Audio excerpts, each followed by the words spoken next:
సీతా సీతా అని సీతకి వినిపించేలా రోదసి కంపించేలా రోదించే సీతాపతి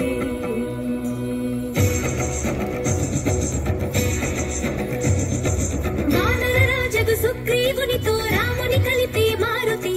జలధిని దాటి లంకను చేరగ కనబడినక్కడ జానకి రాముని ఉంగరమమ్మకు ఇచ్చి రాముని మాటల ఓదాచి లంకను కాల్చి రయమున వచ్చి సీత శిరోమణి రామునికిచ్చి చూసినదంతా చేసినదంతా తెలిపి పూసగొచ్చి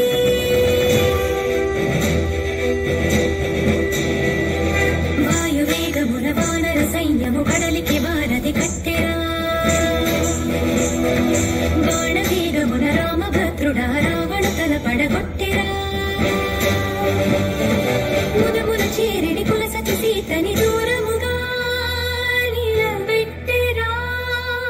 అంత బాధపడి సీత కోసమని ఇంత చేసి శ్రీరాముడు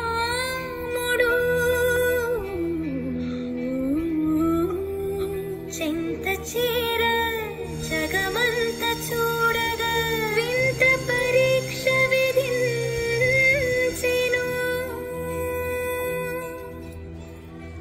ఎందుకు